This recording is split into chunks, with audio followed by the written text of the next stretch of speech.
Welcome to Suman TV. నేను మీ Naveen.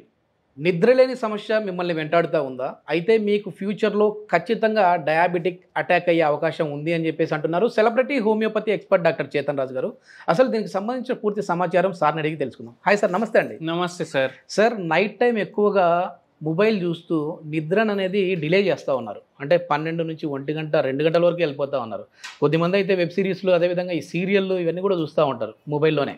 So ఈ నిద్రలేని సమస్యకి అసలు డయాబెటీస్కి ఇంటర్లింక్ ఎక్కడ కుదిరింది? ఒక చిన్న ఎక్స్పెరిమెంట్ చెప్తా, ఎవరైనా చేసుకోవచ్చు. ఎప్పుడైనా పడుకోలేదు అనుకోండి, ఏదో పని పడి టీవీ చూసి నెట్ఫ్లిక్స్ చూసి ఏదో టెన్షన్లో ఉండి ఓకే 2-3 గంటలే పడుకున్నారు, లేదంటే నైట్ మొత్తం పడుకోలేదు. ఏం చేయండి, నెక్స్ట్ మార్నింగ్ మీ ఇంట్లో ప్రతి ఇంట్లో ఏదో షుగర్ అది పేషెంట్ ఉంటారు కదా, వాళ్ళ దగ్గర గ్లూకోమీటర్లు ఉంటాయి కదా, మీ షుగర్ చెక్ చేసుకోండి.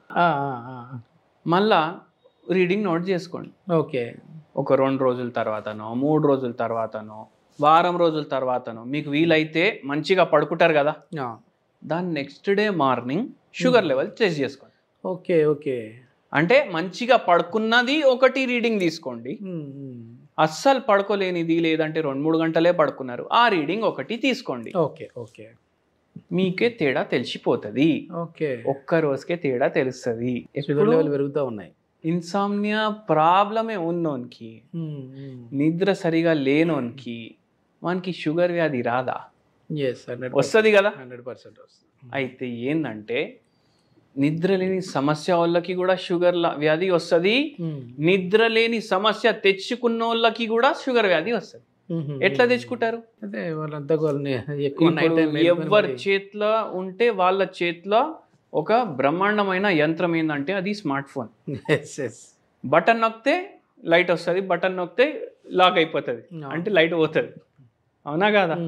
అది బటన్ నొక్కి గంటలు గంటలు చూసి చూసి చూసి చూసి వాళ్ళ నిద్ర డిస్టర్బ్ అవుతుంది. ఇంకా కొద్దిమంది దారుణం ఏంటంటే సార్, టీనేజ్ వాళ్ళు మరీ బెడ్షీట్ కప్పుకొని మరి రగ్ కప్పుకొని చూస్తూ ఉంటారు, ఇంట్లో వాళ్ళు అడుస్తారని చెప్పేసి. సో దానివల్ల అవి కూడా ఎఫెక్ట్ అయ్యే అవకాశాలు ఉంటాయి. ఇంతకుముందు ఏం చెప్తుండే, టీవీకి మినిమం 8 feet డిస్టెన్స్ ఉండాలి. అవునా కాదా? ఎందుకు చెప్తుండే? క్యాథోడ్ రే టీవీలు ఉంటుండే, దాని రేస్ మొత్తం స్క్రీన్ మీద వెనకాలకి వెళ్ళి పడి దాంట్లోకి వెళ్ళి లైట్ వచ్చి మనం అందరం దాన్ని చూస్తుండే. అవునా కాదా? 8 feet డిస్టెన్స్ ఉండాలి అనేసి చెప్తుండే. మళ్ళా స్కూల్లో మనకు నేర్పించిండ్రు, అందరు టీచర్లు గుర్తు తెచ్చుకోండి, వాళ్ళ టీచర్లు నేర్పించినట్టు. ఇప్పుడు నువ్వు పుస్తకం చదువుతున్నావు, టేబుల్ మీద పెట్టుకొని ఇట్లా 2 చేతులు పెట్టు, ఎంత డిస్టెన్స్ వస్తుంది అట్లీస్ట్ అంత డిస్టెన్స్ నీ తలకి నీ పుస్తకంకి పెట్టు. పుస్తకంలోకి వెళ్ళి లైట్ వస్తుందా? రాదు. అయినా ఇంత డిస్టెన్స్ పెడుతున్నామా లేదా? అవునా కాదా? ఏదో ఎక్కువ కనిపిస్తుంది, స్క్రీన్ పక్కకి ఏమైనా కనిపిస్తుంది అనేసి ఇట్లా పెట్టుకొని చూస్తే ఏమవుతుంది మీరు చెప్పండి? నిద్ర డిస్టర్బ్ అవుతుందా కాదా? అట్లనే షుగర్ వ్యాధి వస్తుంది లేనోనికి. ఉన్నోనికేమో షుగర్ లెవెల్ పెరుగుతాయి. మళ్ళీ ఏంటంటే ఏ టైంకి పడుకుంటారు అనేసి పేషెంట్లని అడుగుతాం కదా, ఇప్పుడు చెప్తారు 10ంటికి పడుకోవటం సార్ అనేసి చెప్తారు. మళ్ళీ అయినా పక్కకి వెళ్ళి చెప్తారు 10ంటికి బెడ్ మీద ఇట్లా పడుకోవడానికి పోతావు, నువ్వు 1 o'clock 1:30కి పడుకుంటావు. అట్లా షుగర్ వ్యాధి పెరుగుతుంది. మళ్ళీ సరే స్ట్రెస్ వల్ల కూడా పెరుగుతుంది, స్ట్రెస్ వల్ల నిద్ర కూడా డిస్టర్బ్ అవుతుంది. ఇప్పుడు ఒక పేషెంట్ది నాకు విచిత్రం స్టోరీ గుర్తొచ్చింది, చెప్తున్నాను నేను. ఇప్పుడు ఒక ట్రెండ్ స్టార్ట్ అయింది ఎప్పుడు 2000sలో. ఏంది? అమెరికాకు పోవాలి, డబ్బులు సంపాదించాలి, కోట్లు సంపాదించాలి, కోట్ల ఇల్లు కట్టాలి, భూములు కొనాలి, నేను సేట్ లాగా తిరగాలి. దీని అన్నిటికీ ఏం కావాలి? నా కొడుకు అమెరికాకు పోవాలి. ఇప్పుడు ఈ పేషెంట్కి ఒక్కరే కొడుకు ఉండే. ఏమైంది? అరే నువ్వు అమెరికా పోరా, అక్క వాళ్ళ పిల్లలు పోయినరు, తమ్ముడు వాళ్ళ పిల్లలు పోయినరు, నువ్వు కూడా పో అనేసి ఇవన్నీ. అరే అమ్మ నేను పోను దమ్ దమ్ దమ్ దమ్ చేసి ఇవన్నీ పంపించింది. పంపించినాక ఏమైందంట, ఇప్పుడు అక్కడ పగలుంటే ఇక్కడ రాత్రి, ఇక్కడ పగలుంటే అక్కడ రాత్రి. అవునా కాదా? ఇప్పుడు అమ్మకి టెన్షన్, బాబు కాలేజ్కి పోయిండా, బాబు తిన్నాడా, బాబు పడుకుండా, బాబు లేచిండా, బాబు బండిలో పోతుండు, ఏమైనా అయిపోతే జాగ్రత్త పోవాలి. గంటకి ఫోన్ వానికి. ఇప్పుడు గంటకి ఫోన్ చేయాలంటే పడుకొని అల్లారం పెట్టుకొని లేచి అయితే చేయలేడు కదా మనిషి. బుర్రా పనిచేస్తుంది, మైండ్ నడుస్తూనే ఉంది, మైండ్ నడుస్తుంది కంటిన్యూస్, యాంగ్జైటీ డెవలప్ అవుతుంది, నిద్ర వస్తుందా? రాదా? యాంగ్జైటీ చాలా పెద్ద కారణం నిద్ర రాకపోవడానికి. Okay okay. అనవసరమైన ఆలోచనలు, దీనివల్ల కూడా నిద్ర లేని సమస్యలు వస్తున్నాయి. దానివల్ల షుగర్ వ్యాధి ఇంకా పెరుగుతుంది.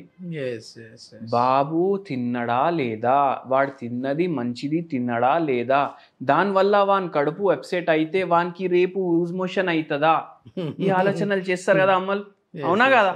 ఫస్ట్ ఆఫ్ ఆల్ వాడు తిన్నడా లేదా అనే తెలియదు. ఇవన్నీ వేరే ఆలోచనలు ఎందుకు? దీన్ని యాంగ్జైటీ అంటారు.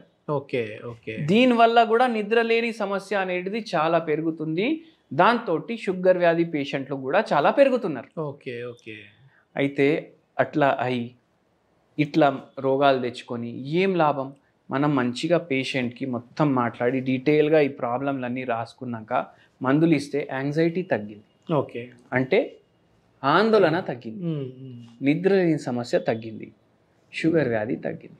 Okay okay. మొత్తానికి మళ్ళీ రివర్స్ అయిపోయింది. మొత్తం రివర్స్. ఓకే. కొద్దిమందిని మనం చూస్తూ ఉంటాం సార్, అంటే డయాబెటిక్ అటాక్ అయింది అని అంటే, అబ్బా నాకు షుగర్ వచ్చేసింది, నేను అసలు వైట్ రైసే తినకూడదు, డాక్టర్లు చెప్పారు కార్బోహైడ్రేట్స్ తగ్గిమన్నారని చెప్పేసి చపాతీలు తింటూ ఉంటారు నైట్ టైం. అబ్బా నేను చపాతీ తప్ప ఏంది అని అంటుంటారు. అది అంటే రైస్ బంద్ చేసేసి చపాతీ తినచ్చా? చాలామంది ఇది చేస్తారు. డాక్టర్ చెప్తాడు రైస్ తక్కువ చేయండి, రైస్ బంద్ చేయండి, ఫుల్ స్టాప్ కూడా ఉంటుంది. దాని తర్వాత మనం సొంతంగా కామా వేసుకొని చపాతీ తినొచ్చు అని రాసుకుంటాం. ఓకే. అవునా కాదా? ఏ డాక్టరు రైస్ బంద్ చేయండి చపాతీలే తినండి అనేసి ఎవరైనా చెప్పిండ్రా? లేదు, ఎవరు చెప్పలేదు. మళ్ళా మనం ఎందుకు తింటున్నాం చపాతీలు? Okay okay.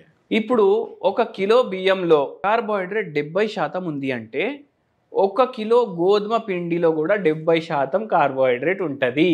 Okay okay. ఇది తిన్నా అంతే, అది తిన్నా అంతే. ఓకే. కొందరికి సర్వపిండి ఇష్టం ఉంటుంది, దాంతో చేసిన అంటే రైస్ పిండితో చేసిన రొట్టె ఇష్టం ఉంటుంది కదా, అదేనా తినండి అంతే. అది చపాతీ లెక్కనే అది. మీరు ఖచ్చితంగా మా ఇంట్లో ఇప్పుడు వరకు చపాతీలు తినలేదు, మేము తింటున్నాం. మళ్ళా దానికి ఒక వంట మనిషిని పెట్టి చపాతీలు చేసి వండేసి పెట్టడానికి పెడితే ఏం లాభం? షుగర్ పెరిగేది పెరుగుతూనే ఉంటుంది, మీ రోగం పెరుగుతూనే ఉంటుంది, మీ బాధలు కూడా పెరుగుతాయి. ఇప్పట్లో అసలు డైరెక్ట్ రెడీమేడ్ చపాతీలే వచ్చేసినాయి సార్. చపాతీ పిండి డైరెక్ట్ గా చపాతీ, అది ఇంకా డేంజర్. అది ప్రాసెస్డ్ ఫుడ్. అది ప్రాసెస్ ఫుడ్లు తింటే షుగర్ వ్యాధి పెరుగుతుంది.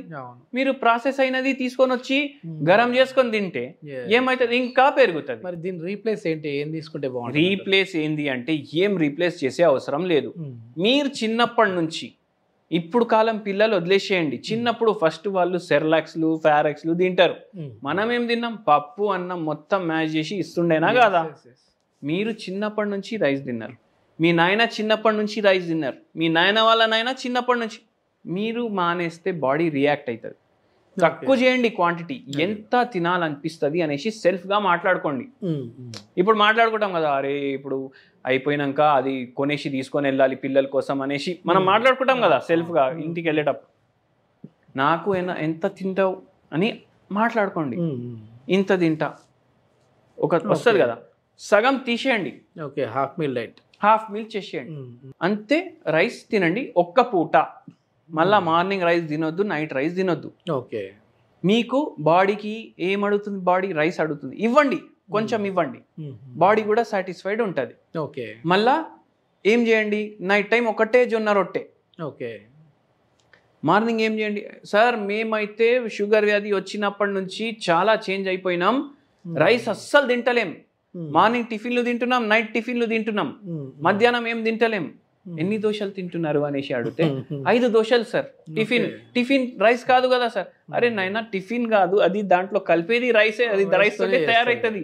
ఎక్కడ మానేసిండ్రు మీరు? అవునా కాదా? దాని మీద ఆయిల్ వేసి మరీ తింటారు. ఆయిల్ వేసి మరీ దానికంటే రైసే మేలు. మళ్ళీ ఆయిల్ కూడా వేస్తారు, పొడి కూడా వేస్తారు. ఏం దోశ అంటే బటర్ పన్నీర్ దోశ అనేసి అంటారు. అది బటరా ఏం ఫ్యాటో మనకు తెలియదు. అవునా కాదా? అట్లా తయారు చేసుకొని తింటే ఏం లాభం? ఏం డైట్ చేస్తున్నారు మీరు? అంటే జనాలకు తెలుసు రైస్ తక్కువ చేయాలి, కానీ దోశ తినొద్దు అని తెలియదు వాళ్ళకు. మీరు దోశ తింటే మళ్ళీ మధ్యాహ్నం రైస్ తినొద్దు. దోశ తింటే కూడా 2 దోశలు అంటే సరే. చేసేటోళ్ళు కూడా విసుక వస్తుంది వాళ్ళకు. తింటూనే ఉన్నాడు, 7 అయిపోయినాయి, 8 అయిపోయినాయి. బయట హోటల్కి పోతే ఒకటి తింటాం, ఇంటికాడ 5, 6, 7, 8 అక్కడ లెక్కలు మూడో అది రాసుకోవచ్చు, టేబుల్స్ రాసుకోవచ్చు, 3 1 3 3 2 6 అట్లా అయిపోతుంది. అది చెయ్యకండి, లిమిట్ మీది అర్థం చేసుకోండి మీరు. ఓకే, అది చాలా ఇంపార్టెంట్. అండ్ ఏం చేయండి అంటే నైట్ జొన్న రొట్టె, మధ్యాహ్నం ఎంత తినాలనిపిస్తే దానికి సగం రైస్, మార్నింగ్ 3 రోజులు టిఫిన్లు మీరు మిల్లెట్లతోటి చేసుకోండి, 3 రోజులు రైస్ తోటి చేసుకోండి. Okay okay. హోమియోపతిలో దీనికైతే మళ్ళీ రివర్స్ చేసుకోవాల్సిన మెడిసిన్స్ అయితే ఉన్నాయి, మెడిసిన్స్ ఉన్నాయి, మంచి మెడిసిన్ ఉంది. మీకు మంచి ఒకటి చెప్తాను నేను. ఓకే. ఆరం మెటాలికం అనేసి హోమియోపతిలో ఒక మందు ఉంటుంది. ఓకే. ఇది బంగారం తోటి తయారైతుంది. బంగారం ఎంత విలువైనది, ఈ మెడిసిన్ కూడా అంత ప్రెషియస్. షుగర్ వ్యాధి మీకు దానివల్ల వేరే ఆర్గన్లకు డ్యామేజ్ అవుతుంది, మీకు తెలుసు కదా. ఏం చేయండి, రోజు 0/9 పొటెన్సీ 10 గోళీలు గోరువెచ్చని నీళ్ళలో కలుపుకొని ఒక పూట తాగండి. Okay okay. మీకు కొద్దిగా హెల్ప్ చేస్తుంది, పూర్తిగా రివర్స్ చేయదు, కొద్దిగా హెల్ప్ చేస్తుంది. పూర్తిగా రివర్స్ అవ్వాలంటే మీ ప్రకృతిని బట్టి మీరు మందు తీసుకోవాలి. దానికోసం మీరు హోమియోపతి డాక్టర్ని కలవాలి. ఎవరైనా ఈ డయాబెటిక్ అటాక్ అయిన వాళ్ళు ఉండి వాళ్ళు రివర్స్ చేసుకోవాలని అంటే ఇక్కడ చేతన్ రాజు గారి కాంటాక్ట్ నెంబర్ అయితే ప్రొవైడ్ చేస్తూ ఉన్నాం. మన వీడియో చూసి కాల్ చేసిన వారికి అయితే కన్సల్టేషన్ ఫీ అయితే ఉచితంగా ఉంటుంది. Thank you sir.